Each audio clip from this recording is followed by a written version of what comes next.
Coming up next on Studio 6, relationship coach Julie Jeske is back. Yay! She's got advice for newlyweds for when the honeymoon period is over. Coming up. Julie Jeske is our relationship expert, and who better to talk about what you do when the wedding is over before the wedding is over, right? A lot of people put so much effort into planning their wedding, but you say they should be planning their marriage. Yes. If you could even put half of as much energy into planning your marriage and talking about what you want your relationship to be, your marriage to be, as you do into the wedding day itself, you would be set up so well. But I think our culture puts so much attention on weddings and having them be this lavish thing. And I think weddings can be really important. You know, they can be a great opportunity for family and friends to honor the couple. And spend money. Yes, and spend money and create a lot of stress.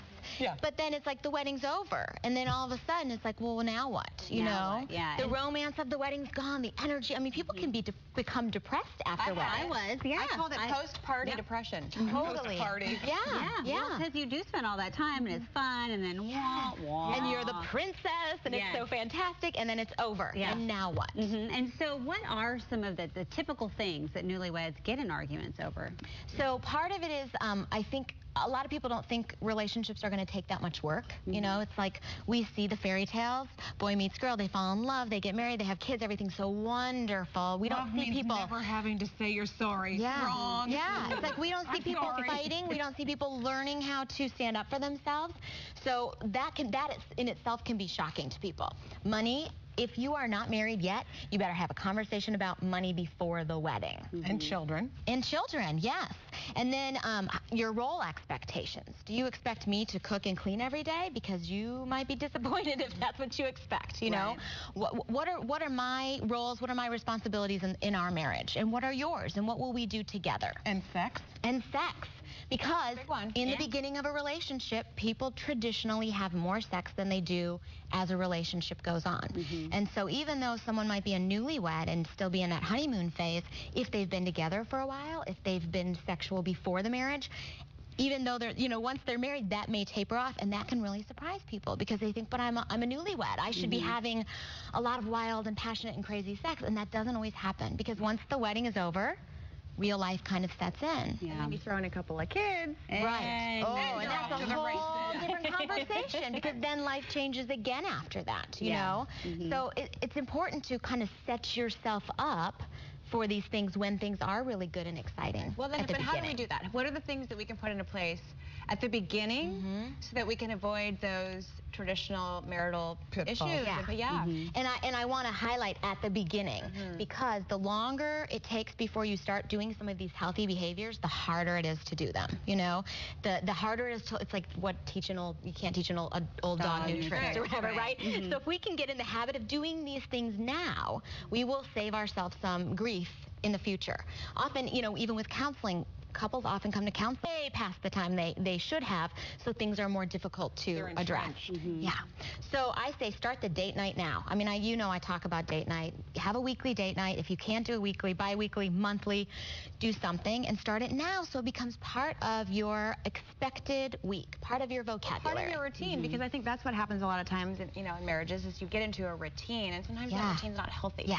So that's a good And the busier you get, the harder it is to find time for your relationship. Oh, because I feel like I talk to these people more than my husband on most days. These people? These people. Yeah. But we often spend more time with coworkers than we do with our families. So start the date night now. Start getting used to having tough conversations, because if you are uncomfortable with those tough conversations, they're going to feel like confrontations, they're going to feel like fights, and you're going to put them off. So start having conversations. Doesn't mean you have to have arguments, but conversations about things like money, about sex, about children, about those things that could be hot button topics, about jealousy. You know, have you addressed how you're going to deal with jealousy? Have you addressed the balance of time? How much time are we spending as a couple, and how much time are we spending apart? Where do I start and we start?